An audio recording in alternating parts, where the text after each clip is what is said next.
Inside this room, all of my dreams become realities, and some of my realities become dreams. All my life I've awaited your coming and dreaded it. I like them French fried potatoes. Insanity runs in my family. Practically gallops. I always have a wonderful time, wherever I am, whomever I'm with. This can't be happening, man. This isn't happening. It's funny being in this line of work, how you get to meet the right people at the right time, and I think that happened with me and Mr. Doherty. I don't know how I ended up getting on the program to start with. He's with Braver Angels, Minnesota. You'll hear the ads on the show, and I really do appreciate that. And then you see what happens in Minnesota and this country in the last, I guess it'd be, 3 months? And you know we need you guys, Bill. We need Braver Angels in Minnesota. We need folks to jump on this and join and become a part of this. Do you call it a movement? What you guys are doing? I mean, it's a thing. Yeah, we're trying. Yeah. So I don't know why God put you in my path, but I'm glad he did, because when all this happened now with Charlie Kirk, I need to work through my feelings on it. It's weird. I get 15 hours a week to do it.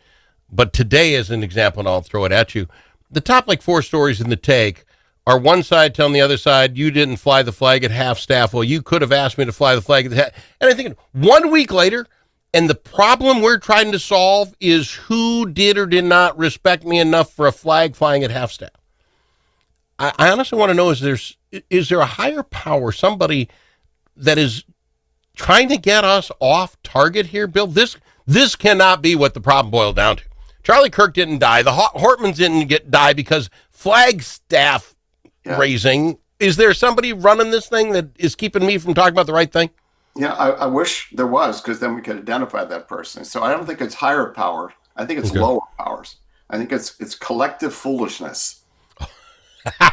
Oh, that is a fantastic term, collective foolishness, because you're probably right.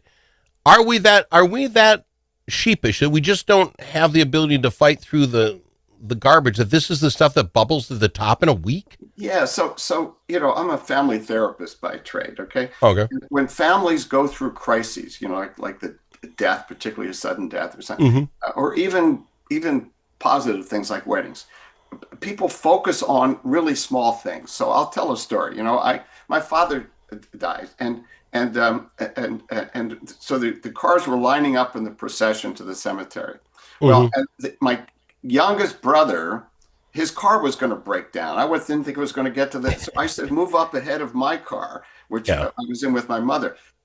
My brother-in-law blew a gasket because you're supposed to line up according to birth order. And my youngest brother had gotten ahead of his sister, who was older. So in other words, you have a crisis going on, and then people focus on the smallest stuff. That is such a great point. Mine was my parents, where we were sitting in the church, when we got, it was like, well, you can sit by this. I will just, and there was a whole thing. And I'm like, really? That's the most we got today? Wow. And that's the flag. That's the analogy to the flag. It's, it's our human nature. Okay, but we sometimes have to fight our human nature. All right. Exactly. Exactly. So who is it? How is it that we do that, sir? When you're talking to a family member, you point out that's really not the problem. The problem wasn't the order. It's, feelings and all the rest of that. How do we pull this back? What maybe the best question for you is, where is this country that if I disagree with a guy who literally, like him or not, sat at college campuses and spewed his thoughts, could in fact be shot, but not just shot, but because of the internet today, we see people reveling in it. Yeah. We've changed. Bill, you look as old as me. I've been using this, maybe I'm wrong. It's the internet, my opinion. We must have had those same kind of people who disagreed vehemently with something you heard, but they couldn't get online and type in, I hate Charlie Kirk, and have 1,000 other people say, oh, you're right. This is and then they, I'm thinking I'm going to do something bad. Oh, that would be, what I'm saying? The like-minded nut jobs can get together easier than in our generation, right? How do we fix that? Well, let's describe it first. And then, you probably don't use the word nut job. I apologize. You probably have a better term than that. Like moron. Okay. Okay, good. More sophisticated. imbecile. I have a PhD here, okay? I'm ready for that. But I'm happy to talk with you, really. Use small words for me, sir. Now I'm crying. Okay, use small words. Knucklehead, yeah.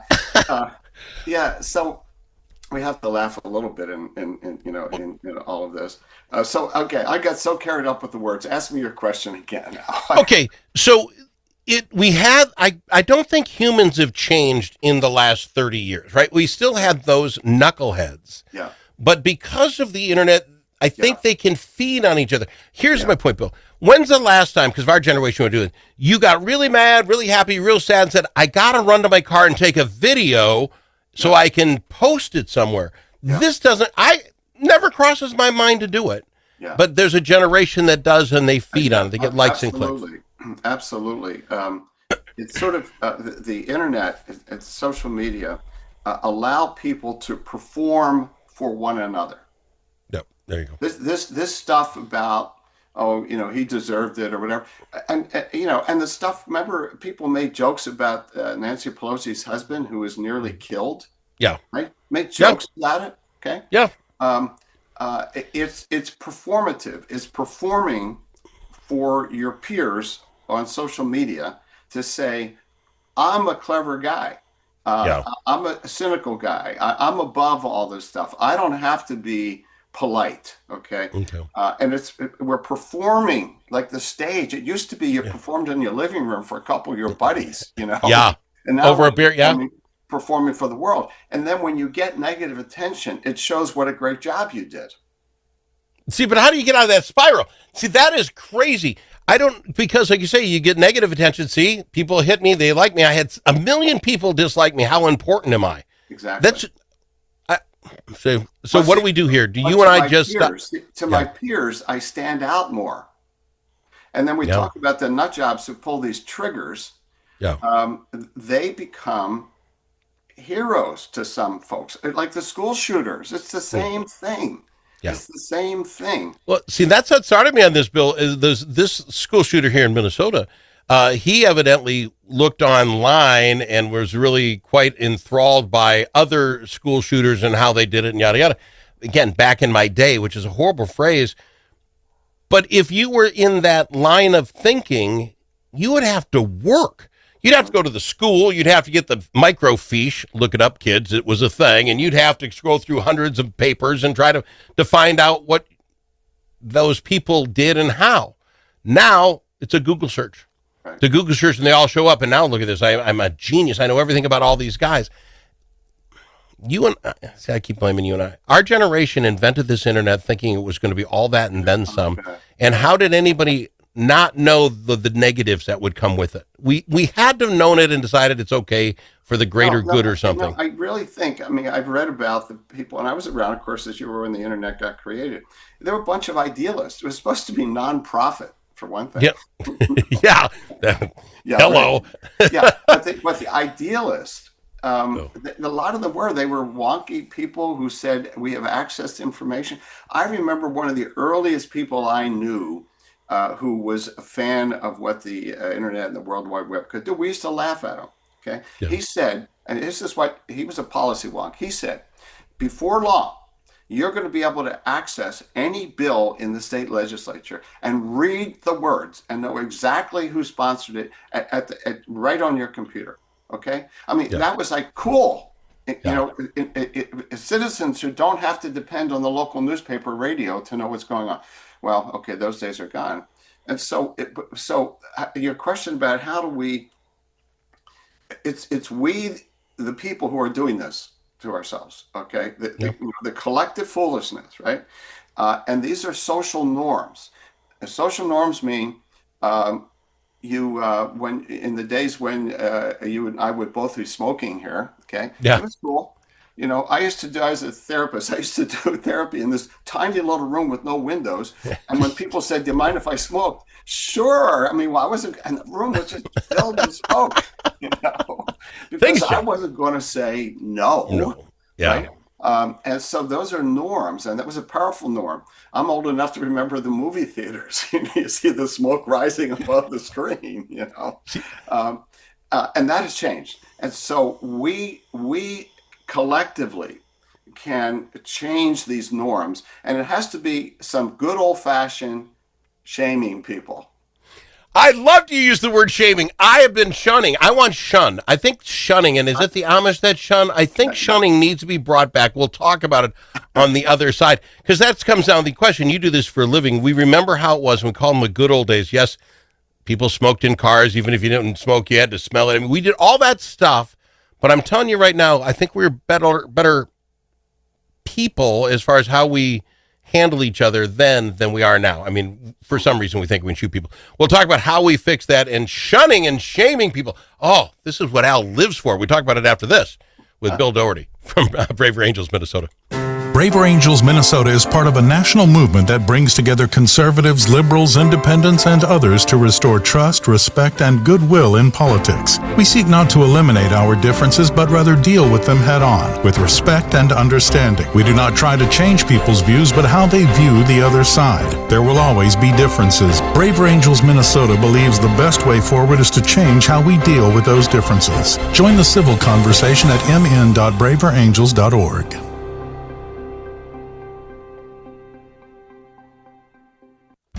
Do you have a closet full of old videos, photos, slides, or films? Regain that space and preserve those memories for future generations. Visit archivinglifemedia.com or call 952-829-8018. See how safe and simple it is to digitize all your media. Gain peace of mind knowing that all those important memories will be saved and can be seen and shared again. Do it today. Check out archivinglifemedia.com or give them a call, 952-829-8018. September 24th is Suicide Prevention on the Air Day in Minnesota. Every dollar raised supports SAVE, Suicide Awareness Voices of Education, providing education, advocacy, and programs that save lives. And on September 24th, your gift will go twice as far because every donation will be matched dollar for dollar. Visit save.org to see our work, learn how you can help, and donate. Remember September 24th because every voice can save a life.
amongst friends. The Al Travis Show.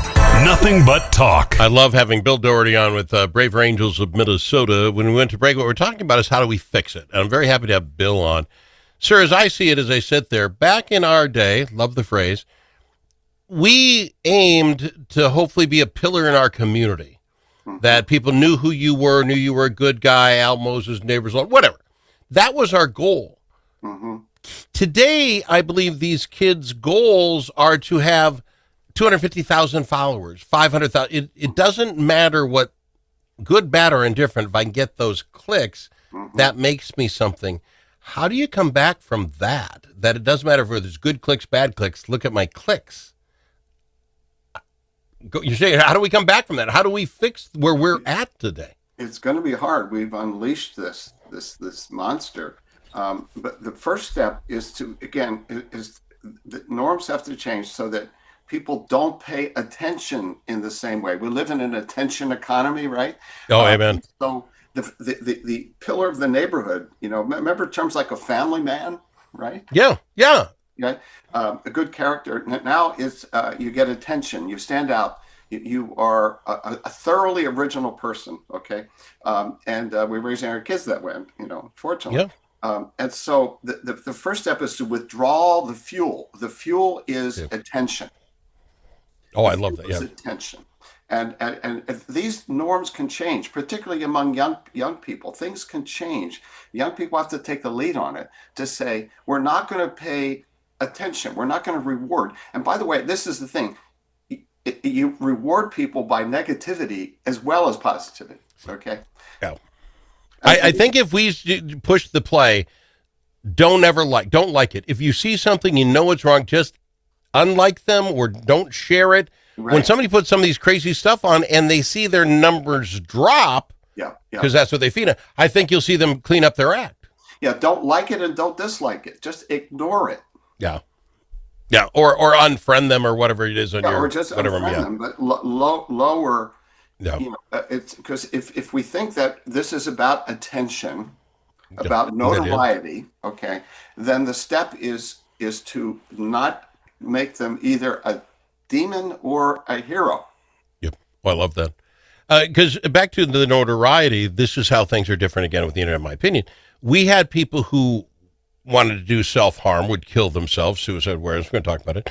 But now, like this last kid at the school, wanted to do it, but how do I do it and go out with this? I guess maybe it wasn't something we thought about back in the day, again, using that phrase again. It's different. We can't share those things. I don't know how you stop somebody who says, I'm done, I'm checking out, but I want to do it. Boy, this is tough, Bill. Well, we're making a little headway because we're not publishing the names of some of those people as much as we used to. Yeah, that's very true. And, the police chief, Minneapolis police chief, he said he only used the name of that shooter at Annunciation Church once in the first press conference, where he named the guy. And then after that, he just referred to them as the shooter or the killer or whatever. So drawing the oxygen, and that's something, again, young people have to take the lead on this because they're the generation. I agree with that. Is there, like, we're looking to have a special session, try to, is this a moral issue? Is this something we really could somehow with a law get around? I think you're onto something. Is this the kids are going to have to take charge of this? I don't see this as a law being made of any kind. Whatever. No. That's the thing. You make it worse when you make it illegal. We have the First Amendment, right? Yeah. I mean that's why it's foolish to go after people who were saying, Charlie Kirk, you deserved it. Yeah. I mean, it's horrendous, but that's part of our country. You can say really awful things. Okay. Yeah. And so, the regulation of the social media now. Oh my goodness. Can you imagine how people will work around the regulations? I mean, it's social norms. Norms that have to change. And I think calling it out is what's going to start it. Again, I've had this conversation with my younger kids. They're out of college and that sort of thing. But we've had that conversation. It's you guys. It's on you guys to stop and ignore these people, shun them. Back in the day, again, I think people haven't changed. We had people who had those same thoughts, I'd imagine, but we did not partake in it. We shunned them. They sat over there on that table because we're not having this conversation. And I think there's something to that. Yeah, but we live in a culture where shaming and shunning is considered not good. We should be fully accept. Accept everything. Yeah. Do this for me. Because I'm going to run out of time. How can someone join your group? I love Braver Angels of Minnesota. I think people need to get involved. Great way to start is get on your website, mn.braverangels.org. What else can they do to help you out, sir? Well, they can join. Yeah. Costs $12 a year. They can contribute. I've run into some people just in the last week who are saying, okay, what you guys are doing is now on my radar because it's gone too far. And so we've got Reds and Blues. Our leadership, we say, is all half conservative, half liberal. Yep. We walk the talk, and we have to get involved. We have to talk with each other, not just throw internet bombs at each other. Yeah, or shooting each other. You're right. Bill, I thank you so much for coming on into the show. The door is open, the time's open, whatever you guys need it, because I think this is the dialogue that absolutely has to be happening. People need to have it with their kids. Kids need to take some charge and some ownership in this. If it is wrong, let it be wrong and let it sit there. I love the idea. Don't like or dislike because you get the same endorphin run for these kids. I'm out of time, Bill. Appreciate you a ton. Appreciate you too, Al. mn.braverangels.org.